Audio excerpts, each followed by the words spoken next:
don't just make decisions when you are frustrated, because I took that decision because I was frustrated.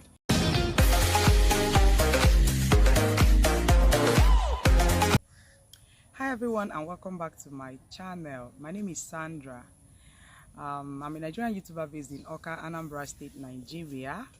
Happy Sunday to you all. This is Sunday evening, and I've been planning to film this video anyway, but then one thing leads to another, and then sometimes I will not be able to film it. You know now, doing this, doing that, attending to Sammy and Danny, attending to business and all that. Sometimes I will not have time to film. So, but I still have some other vlogs anyway that I was supposed to put out, but I was like, no, I've put out 3 vlogs. No, let me do a story time. So today I'm going to be gisting you guys as usual. From the look on my face, you're going to see that this story is going to be a good one. So but I want to beg for one thing, because the story, from the title, you guys already saw that. You have already seen it, that the story is something that has to that the story is a complicated one, something complicating. So I have to be careful with what I say in this video and all that. So let me quickly start without wasting so much of your time. During my secondary school days, I have this school mother. All of you already know what school mother is. I don't know, but then during our own time, we used to have school mother as in a senior, someone in a senior class that when they try to bully you or something in the school, you know, now all those SS class will now bully the JS class, something like that. So me, I have this school mother. Although she has been part of my family for quite some time, even when we are growing up, even before I entered secondary school, I know her. So, but when we now entered secondary school now, she's in that school and she's in senior class. So she now said she wants to be my school mother. Me, I accepted. What I do then is that sometimes I'll go and pick fruits and all those things. I'll give her, you know, just small things like that. Sometimes she will help me buy me school uniform, or because she's a big girl, yes, as at that time. It's not like those now that you see a little baby of 9 years, they'll tell you that this child is in JS1, stuff like that. But those days, before you enter secondary school, I got how matured you are. So that is just the thing. We are doing it and doing it and doing it. Then I was in JS class. So I was respecting her. When I commit offense in the school, she will cover me up, things like that. I know you guys will understand what I'm trying to say. She was my school mother. So in 2016, when that time I've lost my husband anyway. In 2016, when I returned back to the East in 2015, I started making contact, you know, started reaching out to all the people that I know before then, because then I was desperate, I was frustrated, I was looking for what to do for a living, a job, you know, something to do to support myself and also take care of my children. Because this woman you are seeing here is not a lazy woman. Anything doable for money to come, I can do. So I approached her anyway, and she said that day I went to their house. I approached her. She said she's going out, that she will, you know, reach out to me as soon as she returns, that she's traveling.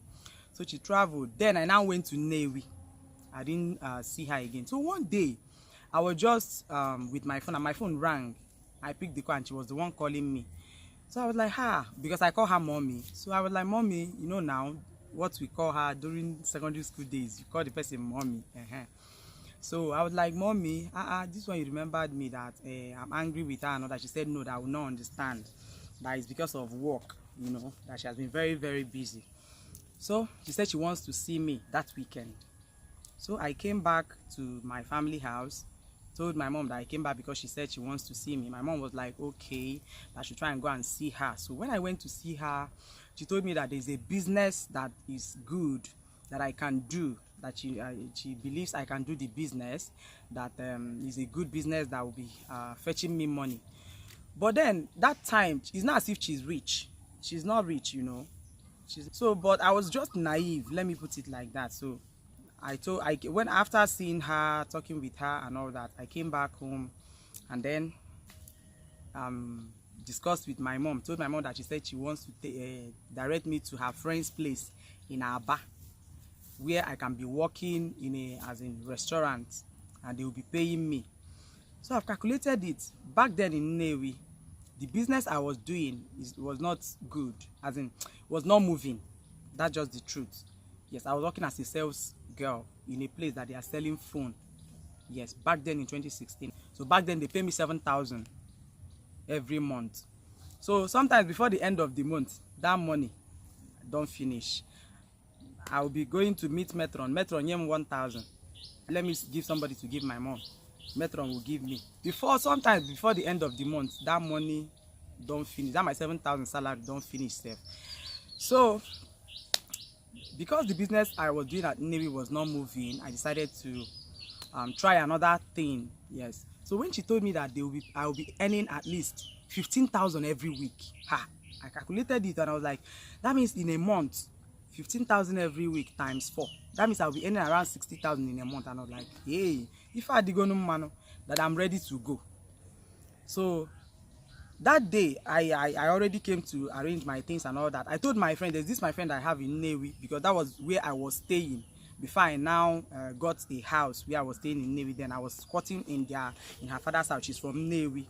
It's not NJO, yes. So I told her that I'm traveling, that my school mother said she has a business for me and all that. So the girl was like, she does salon. She was like, okay, fine, I should go and try that. If the business is good and if they need any other employment, somebody to employ, I should come and tell her that she's ready and interested to, also join us. My people, that was how I traveled. She gave me the phone number of the person to call. I got to Aba and I called the number. They came to pick me up. So when they came to pick me up and I got to the place, it was a restaurant, a beer parlor anyway, as in beer parlor now, beer parlor restaurant. So people were coming in to eat and all that. So what now? They gave us room. There's a room where you keep your bag in the morning, early in the morning, because that place, honestly, I don't know how to explain it, because that place is just a different environment. When I got there, they showed me where to keep my bag, and then they will, at the end of the day, early in the morning, you take your bath, and then you come and start serving food. So sometimes in the night, let me just be honest, I spent, I think 6 days there. Because sometimes in the night, all those girls that were serving with me, I will no longer see them. Okay, I will still stay. So on the 3rd day, the madam called me and said that the person that sent me here already told me everything. And I said yes, the person already told me everything. So that's why I'm putting in my best to serve customers and all that. I was talking innocently.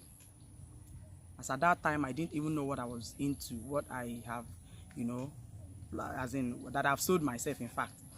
So after that day, after discussing with me in the night, she now called me and said that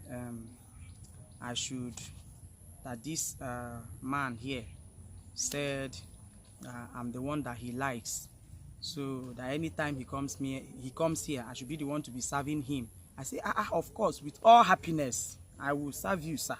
I was saying it, and I was saying it as if with all my mind that no problem, I'll be the one to serve him.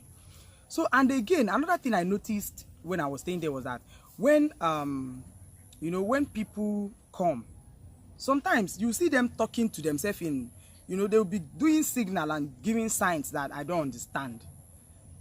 But being a typical Igbo girl, code. But because of the person that asked me to come there, I refused to admit the fact that not him nature, that what I was thinking is what is all about. I refused to nurse that feeling, because I became very confident that this person can never expose me to this kind of, to this kind of thing at all. I had that confidence in me. Confidence. I have that conviction that this person can never expose me to this kind of life.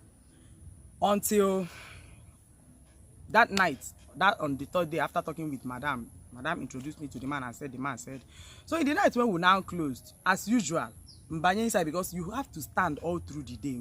You will stand all through the day. I now entered inside and, you know, tried to take my bath and relax. Small time. That man now came. I was hearing voice because that room is just like a shop, a store inside the restaurant. At the back of the restaurant, like this, is one door from the restaurant that linked to the shop where they converted to room. So I was there. I was hearing noise in that parlor, that place that we call parlor. That's the restaurant. I was hearing sound, somebody talking to somebody, or where is she and all that. The next thing, that woman came to call me that I should come. So when I came out, and you know, the man was like, I should dress up now. Let us, because I was tying wrapper. I've even removed my inner wears and all that. So the man was like, let me dress up now. Let us go. I said, go where? As in, I became. So the woman became embarrassed. She called me anyway and was like, are you trying to say that they did not explain to you well or what? I thought I asked you and you said everything is fine, that they have explained to you. I said, yes, ma, they explained everything to me. So, but I don't understand where this man said I should come and go with him. That was the beginning of my problem in that place. Wahala started.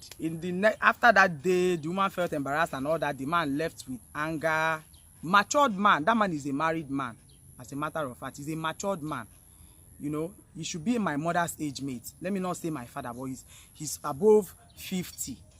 That man is in his late 50s as at that time. So when he now left with that annoyance, I didn't know what was happening. My mind, that night I did not sleep. In the morning I woke up and then I called down my school mother and I told her this is what happened. She said, oh, Nenye, are you trying to tell me that you don't understand what everything I explained to you? And now, people that are doing it, do they have two heads? You have the children to take care of, for crying out loud. You need to do it so that, you know, you just have to do it. After talking to me on the phone and all that, I looked front, I looked back, and I was like, oh my God, I never knew that this is what I've gotten myself into. But believe me, when I was talking, this saying that the devil has power is a very strong word. Because when I was talking, you know, I began to feel like, okay, why not do this? Okay, let me do this. Since I'm going to make money from it. If I'm able to make this 15,000 every month, I was busy calculating the money, guys. I was busy calculating that money because then that 15,000 naira is like 1.5 million naira in my eyes. As at when I'm talking to you people, that 15,000 is like 1.5 million naira to me. So I began to calculate and I was like, let me just do it. After all, there are other people that are doing it. Inside my mind, though, after she spoke to me on the phone, inside my mind, I was beginning to nurse these things now that I'm telling you people. I was beginning to nurse it inside my mind. Because as at that time, I am frustrated in life. That was my highest state of frustration. My highest state of frustration. I was frustrated in life. So I was already planning, making up my mind that, okay, let me see if I can consider doing this, since it's also part of what they do here. The woman told me that, okay, fine, at the end of the month, I will give you 3,000. That's for all the services, all the serving of food, serving of drink that I'm doing there. That the major thing is this one now. This, you know, going out with men. That is the major one that they do here. But this one is just to cover up. Because in the afternoon, that place used to be very dry. But in the night like this, you see men, especially men, coming. And they don't come with women. They always come, the few days I spent there, they always come alone and they go with women. So these are the things I began to consider. And I was like, okay, fine. Maybe I will try and consider doing this. I was still battling in my spirit that morning. Then all those girls now came back and then they called me. The woman told them what I did the previous night because they had already gone out as at when the man came to pick me and I refused. So the woman told them everything that happened. They called me inside that small shop that they call room. and everybody started talking to me. As in, do I like it? The way I am, the way my children are? If they die now, they will see me as a failed mother, that I have failed in my duties as a mother to provide for them, to take care of them, that they are going to, the way my family is suffering. These people, as in, talk to me, and my head is now wally, as in, my brains began to twinkle. I don't know how the English to use, but manage that twinkle. My brain began to twinkle. I began to lose concentration. Several times I picked up my phone to call my mother that day and tell her that this is what I'm facing. I could not call my mom because I don't know what to tell her. My mom has this soft heart that little things bother her. When you tell her little things like this, it bothers her. So when I picked up my phone to call her, I was like, no, let me not call her. Maybe if I call her now, she'll start thinking and stuff like that. You guys, after those girls talked to me, I made up my mind that, okay, fine, I'm going to be doing this. I'm going to be doing this. I'm going to take this up. One of the girls there actually called me and was like, that she came here just like I did. That her own was that she was facing domestic violence in her marriage, and then she left her marriage and decided to come here. And since she got here, she has been making small money, taking care of her 2 children, and also sending to her parents and all that. So when she told me that, she was like that she's saving money. That money she's saving, once the money completes for her to start up a business, she will stop the business and she will stop this one that she's doing, the prostitution, yeah, and then go into that main business. You guys, at that point, I was already convinced that that is the method I'm going to apply. I already convinced myself that no, let me apply this method when I save money. After saving the money, I will now use it and start business. I already convinced myself that let me start like that until next day in the night, because that day I did not get myself. I was even feeling feverish, tension. If they tell me now, leave that place, I don't know how to go. I don't have money. I don't even know how to leave that environment. I don't even know how to escape from there. So when the next day in the night, one man now came and was like, okay, the woman now called me during the day and said, Sandra, I hope you have made up your mind now to start. I said, yes, ma, I've made up my mind. She said, okay, fine. Let the man carry me. I followed this man. I followed him, entered his car. He took me to a hotel room in that Aba, where he paid for the hotel and we went inside the room. On that spot where I was sitting, that was where I was sitting. A lot of what I was calculating in my mind was, what will I do now? How do I start? What is going to happen? Like this night now, what is going to happen and all that? And guess what happened? The man went in, took his bath, and came out to see me that I am in fear. That fear, as in I am in fear. But believe me, some of these men, sorry to say this, they have sold their soul to the devil. Because the way he was looking at me as I'm going to devour this girl. As in, from the look on his face, you will see that he is not even considering the fact that I'm in fear, or maybe the fact that I'm scared of what is going to happen, or the fact that I'm scared of what I'm about to go into. All his mind was, from the look on his face, he was just getting his mind ready, getting everything ready to finish me. And at that point, my mother started calling me. My mother have never called me on phone like that. She started calling me non-stop. And I picked the call. So when I picked the call, she was like, so I told her that I am at the place I went to now. She said, doing what? I told her. And she was like, are you sure? Okay. So that was when I started crying on the phone. I broke into tears because I've been emotional and a very emotional person from right from time. And the man now came to, you know, now my crying now got the man's attention. He now turned to say, Nneke, like, what is it? My mother now heard a man's voice in the background. And that was the beginning of the whole thing. My mother started asking me where I am. I began to stammer. I could not even tell her. And she said, immediately I start talking like this, that she already knows that there is something wrong. And that if I should leave that particular place I am now, that from my voice, she already knows I'm about to do something bad. That I should leave that particular place right now. So because the phone was not on loudspeaker, I was just hearing my mother, okay ma, okay ma. After talking to my mom, the man now said, she asked me who was calling me. I told the man. So the man was like, okay, that no problem.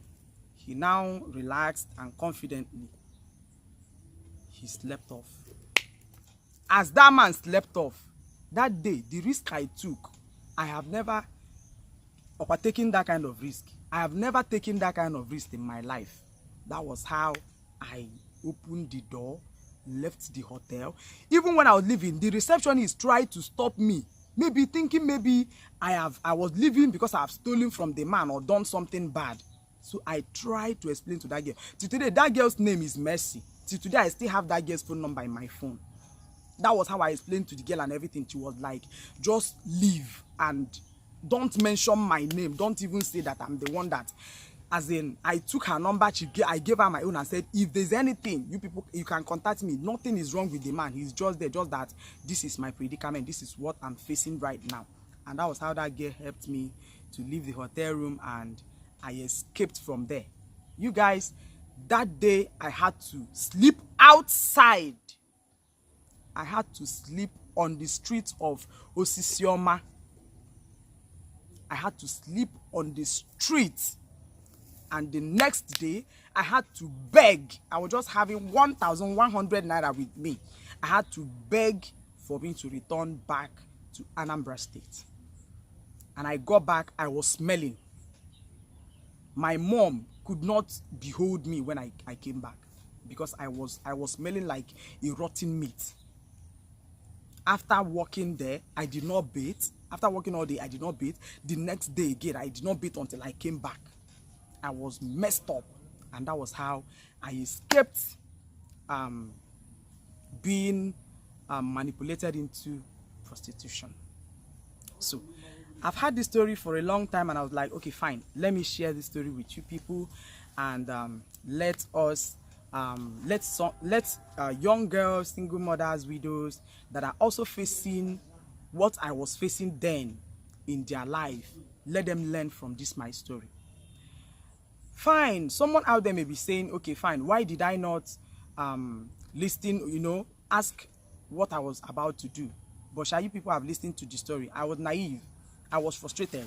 Don't just make decisions when you are frustrated, because I took that decision because I was frustrated. Even as at the point when I've decided that I want to go into it, I want to start doing it, inside of me, I knew that what I was about to do is wrong. I'm not trying to criticize anybody, because there are people doing this as their own business. I'm not trying to criticize anybody. I'm not trying to say that what they are doing is wrong. But I'm trying to say, individually, let us always, not make decisions, especially when we are frustrated. Another thing is this act of parents easily getting convinced with about people that this person is a nice person, go with the person, because that was just the genesis of the whole thing. If my mother didn't give her consent, I don't think I would have embarked on that journey. And another thing, if my mom didn't call me at that point, I would have fallen victim, because I was already making up my mind. Despite the fact that I was feeling bad, I knew that what I'm about to do is not good. That is, I'm trying to endanger my life and all that.